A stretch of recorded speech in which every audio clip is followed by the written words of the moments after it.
이사야서 21장과 22장을 통해서 무서운 얘기지만 하나님께서 하나님의 뜻을 역행한 사람들에게 경고하는 말씀을 살펴보시면서 우리들 하는 얘기지만 잘못된 것들을 통해서도 우리가 교훈을 받고 또 정상적인 것을 통해서도 교훈을 받게 되는데 잘못된 것을 통해서 교훈을 받는 것을 우리가 반면교사를 삼는다 이렇게 말하는데 좀 읽기에 좀 부담스러운 글이긴 하지만 읽으면서 우리가 반면교사를 삼는 시간이 되기를 바랍니다.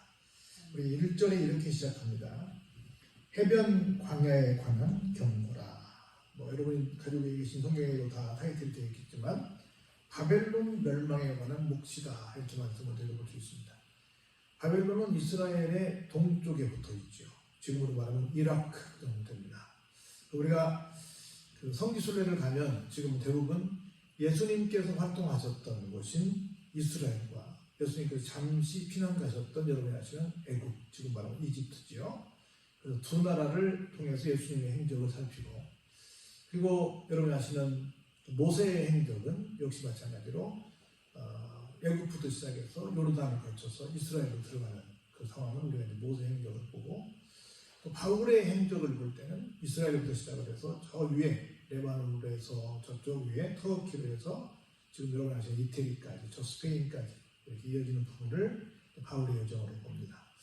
그리고 이제 여러분이 아시는 것처럼 아담부터 시작해서 아브라함까지 더 나아가서 이삭, 야곱 정도까지 볼 때는 여러분이 아시는 것처럼 지금 바벨론이라고 말하는 이라크 쪽 그쪽의 상황인데 여러분 아시는 그 중동 지역이잖아요. 여행이 수월하지 않습니다. 그래서 사실은 성경을 에덴 동산부터 시작해서 아브라함 때까지 여정은 잘 못 봐요.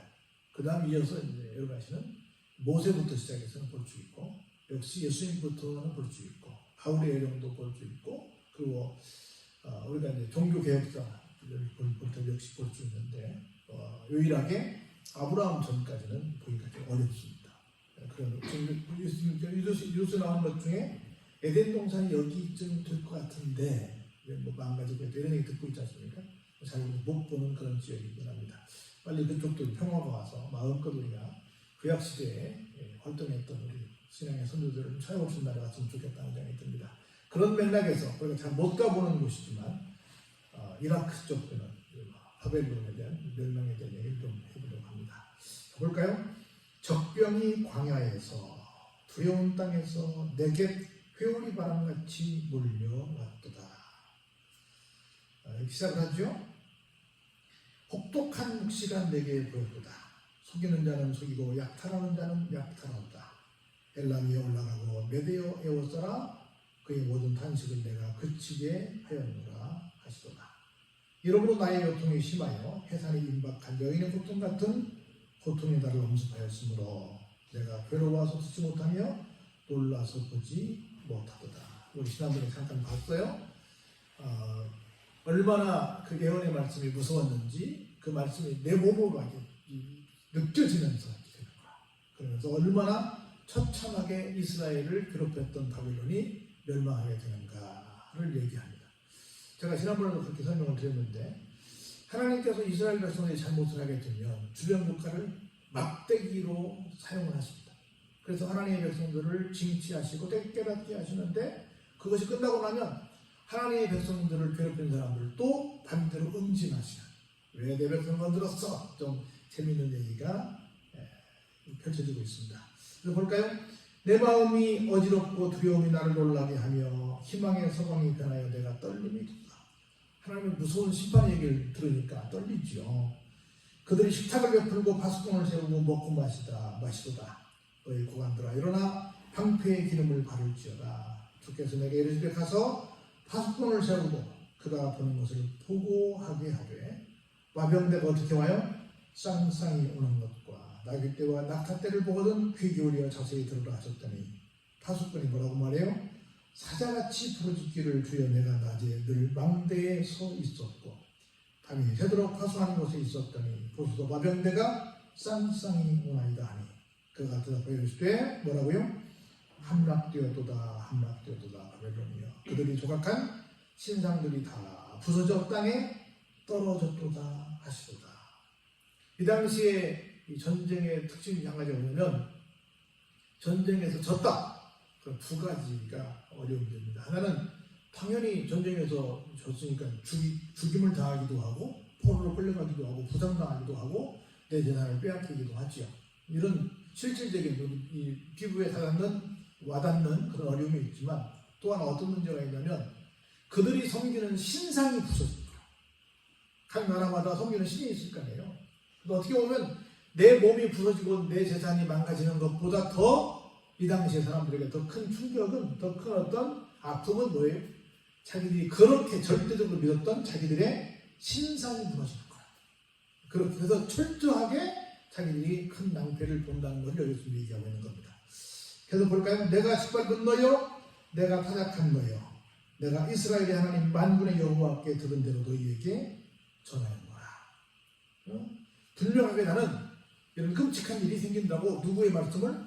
하나님의 말씀을 전했을 뿐이다 라고 얘기를 합니다. 그러면서 오늘 보면 두마에 관한 경고가 이렇게 나와요. 두마는 여러분들이 아시는 것처럼 이스라엘 오른쪽 아래 동네를 말해요. 이스라엘 오른쪽 아래는 지금 어디겠어요? 지금으로는 요르단이에요. 요르단 그러면 뭐가 생각나냐면 암몬과 모압이 생각날 거예요. 그 다음에 여러분이 아시는 것처럼 그 이삭에게는 두 아들이 있었죠. 하나는 누가 있었어요? 장자가 에서가 있었죠. 차자가 누굽니까? 야곱이 있었죠. 그렇죠? 근데 장자는 집을 떠나 살고 차자, 야곱이 이제 본집을 지키죠. 그러면 그 장자 에서는 어디가 살았을까요? 지금을 보면 요르단에 산 거예요. 요르단, 거기 살던 그 후손들을 뭐라 그래요? 에돔 족속이라고 해요. 이 두마는 어디예요? 바로 에돔 족속인 에서의 후손들을 말하는 거예요. 사람이 세계에서 나를 부르되 파수꾼이여 밤이 어떻게 되었느냐. 파수꾼이여 밤이 어떻게 되었느냐. 밤중에 무슨 일이 있으냐 그 말입니다. 파수꾼이 이제 아침이 오나니 밤도 오리라. 내가 물으려고 든도라. 너희는 돌아올지니라 하더라. 여기도 역시 그런 경고를 받고 있는 겁니다. 왜냐하면 여러분이 아시는 것처럼 이스라엘 백성들이 출애굽을 했잖아요. 그래가지고 애굽을 출발해서 시나이 반도로 들어와요. 아라비아 상어로 들어옵니다. 그래서 쭉 위로 올라오면 금방 한 보름이면 걸어오는데 이 쭉 지중해변 따라오면 거기에 다 군인들이 다 장악하고 있기 때문에 군부대들이 있어서 그리 무서워서 못 와요. 그래가지고 사막 깊은 데로 들어갑니다. 저 남단 아라비아 사막 남단에 시내산이 있는데 그쪽을 통해서 쭉 우회를 해요. 그래서 지금 요르단 땅으로 갑니다. 요르단 땅은 지금 무슨 땅이냐고요? 에돔 족속이 살고 있는 땅이에요. 그래서 얘기를 해요.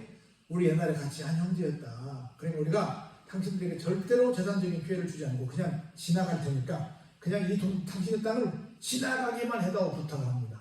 근데 못하게 해요. 하나님의 백성들이 가는 길을 막습니다. 이렇게 해서 이스라엘과 늘 안 좋은 관계를 맺어요. 여러분이 잘 아시는 것처럼 이스라엘이 그러다가 로마에 이 지배를 당하잖아요. 그때 로마의 어용왕이 있어요. 이스라엘 왕인데 누구예요? 헤롯이죠. 헤롯이 어용왕인데 어용왕이 뭔 말인지 알죠? 자기네 나라 사람 생기지 않고 자기 나라를 정복한 나라 이렇게 붙어가지고 자기 이익만 추구하는 나쁜 왕이 말하죠. 근데 이 사람이 바로 이쪽 그 에돔 출신이라는 말이 있어요. 그러니까 이스라엘하고 늘 반복이 되는 그런 상태가 됐죠. 그렇게 늘 하나님 뜻에서 역행된 삶을 살았던 사람들이 바로 에돔 족속들입니다. 이들에게도 하나님께서 어떻게 했어요? 그런 경고의 말씀을 주시는 거예요. 하나님의 뜻을 저버리면 누가 됐든 다 그렇게 경고를 받게 된다는 얘기를 하고 있는 겁니다. 계속 볼까요? 아라비아에 대한 경고라. 그다음 대상들이여 너희가 아라비아 수풀에서 유숙하리라. 대마 땅의 주민들아 물을 가져다가 목마른 자에게 주고 떡을 가지고 도피하는 자를 영접하라. 그들이 칼날을 피하며 뺀 칼과 당긴 활과 전쟁의 어려움에서 도망하였습니다. 주께서 이같이 내게 이르시되 품꾼에 정한 기한같이 1년 내에 게달의 영광이 다 쇠멸을 하리니 게달 같은 종 한 가지 농사에 남은 수가 적으리라 하십니다. 이스라엘의 하나님 여호와의 말씀이니라. 그러면서 계속 다 아라비아에는 주변의 여러 나라들을 자주 약탈했지만 결국은 바벨론에 의해서 다시금 침략을 당하게 된다는 얘기를 하고 있는 겁니다. 그래서 하여튼 이스라엘 주변에 저 북쪽으로는 지구로 가는 레바논이 있고 오른쪽에 시리아가 있고 그 정동쪽에 여러분이 아시는 이라크가 있고 약간 아래쪽에 요르단이 있고 밑에 지금 사우디가 있는데 이스라엘 중심으로 뺑뺑이로 모든 나라들이 다 어떻게 다 뭘 받고 있어요? 경고를 받고 있는 거예요. 왜냐하면 계속 이스라엘 사람 괴롭혔으니까. 옛날로 말하면 두로와 시돈이 있고요. 그 다음에 저쪽으로 아수르가 있고, 이쪽으로는 바벨론이 있고, 이쪽으로는 암몬이 있고, 모압이 있고, 제일 아래쪽은 블레셋이 있는 거예요. 이 블레셋이 팔레스틴이란 말이야. 그러니까 계속해서 이스라엘과 안 좋은 관계를 계속 맺고 있는 주변 국가들인 거야. 그래서 이스라엘과 계속 안 좋은 관계를 맺고 있는 모든 나라가 어떻게 된다? 이런 경고를 받게 되고 나중에 다 멸망하게 된다는 거예요. 그래서 우리가 이웃이 좋아야 되는데, 이웃이 여기 좋았어요? 안 좋았어요? 좋았지. 이스라엘 가면 좋았지. 왜냐하면 하나님, 이 주변국들에게 이스라엘은 좋았지. 왜? 한명이 생기니까. 그 이스라엘을 본받아서 하나님 섬겼으면 좋았을 뻔했는데, 반대로 이스라엘에게 주변 국가들은 어때? 지금까지도 서로 안 좋은 관계죠. 맨날 전쟁하고. 그래서 오죽하면 여러분들 지금 잘 안 쓰는 말이지만 우리 때는 우리가 어려운 때는 그쪽을 중동의 화약고라고 그러죠. 화약을 모아놓은 창고. 여러분들 성안에도 150만 평 화약고가 있어요. 저쪽 조치원 공주 나가는 거기도 화약고. 산에 전부 다 지금은 화약고를 뭐라고 불러요? 탄약창이라고 불러요. 탄약고. 창이나 고나 곧 창고야. 탄약창이야. 그래서 여기저기 다 어마어마한 탄약들이 들어있어요.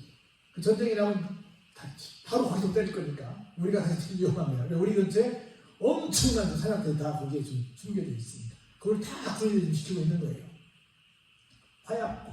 언제 터질지 모르는 그런 무서운 그런 것이 정말입니다. 그럼 또 볼까요? 환상의 골짜기에 관한 경고라. 내가 지붕에 올라가면 어찌하는고. 토론하며 떠들던 성 즐거워하는 고리여. 너의 죽임을 당한 자들은 칼에 죽은 것도 아니요 전쟁에 사망한 것도 아니라 너희 관들도 다 함께 도망하였다가 화를 벌이고 결박을 당하였고 너희 멀리 도망한 자들도 발견되어 다 함께 결박을 당하였도다. 그러므로 내가 말하노니 도이쳐 나를 보지 말지어다. 나는 슬피 통곡하겠노라. 내 딸 백성이 패망하였으므로 말미암아 나를 위로하려고 힘쓰지 말지니라. 이제는 어디로 오냐면 다시 유다로 옵니다. 그러면 어이구 유다 주변에 있는 나라들만 좌우 두로와 시돈과 아수르와 바벨론과 블레셋 에돔과 이쪽에 암몬 모압 여기만 그런가 했더니 22장에서 보니까 어디까지? 심지어 이스라엘까지도 뭘 받아요? 경고를 받는 거예요. 왜냐하면 하나님을 안 믿는 사람들은 당연한 거지만 하나님을 믿어도 어떻게 되면 하나님을 저버리지 않냐. 하나님을 저버리고 자기들 마음대로 살면 이런 상황이 됩니다. 그래서 환상의 골짜기에 주 만군의 여호와께로부터 이르는 소란과 발핌과 환란의 날이여 성벽의 무너뜨림과 산악에 사무쳐 부러지는 소리로다. 엘람 사람은 화살통을 메었고 병거탄 자와 마병이 함께하였고 기르 사람은 방패를 드러냈으니 병거는 내 아름다운 골짜기에 가득하였고 마병은 성문에 정렬되었다. 병거는 뭐요? 지금으로 말하면 탱크야. 탱크가 내 집 마당에 가득 들었단 말이에요. 그 유다에게 덮였던 것을 벗김에 그날에야 내가 숲을 곳간에 병기를 바라보았고 너희가 다윗성에 무너지는 곳이 많은 것도 보며 너희가 아랫못에 물도 보며 또 예루살렘에 보여 가옥을 개수하며 그 가옥으로 성벽을 견고하게도 하며 또 너희가 어떻게 됐습니까? 또 너희가 보세요. 옛못에 물을 위하여 두 성벽 사이에 저수를 만들었느냐. 그러나 너희가 이를 행하신 일을 앙망하지 아니하였고 이 일을 예적부터 경영하시려 공경하지 아니하였느냐. 그날 하나님을 앙망하지도 않고 하나님을 공경하지도 않은 결과 볼까요? 그날에 주 만군의 여호와께서 명령하사 통곡하며 애곡하며 머리털을 뜯으며 굵은 배를 띠라 하셨더라. 오히려 반대로 보세요. 그렇게 회개하라고 했는데 너희가 어떻게 했어요? 기뻐했고 즐거워했고 소를 죽이고 양을 잡아 고기를 먹고 포도주를 마시면서 내일 죽으리 되니 먹고 마시자 하면서 만군의 여호와께서 친히 내 귀에 들려주시되 진실로 이 죄악으로다 너희가 죽기까지 용서하지 못하리라 하십니다. 주 만군의 여호와의 말씀입니다. 그리고 보세요.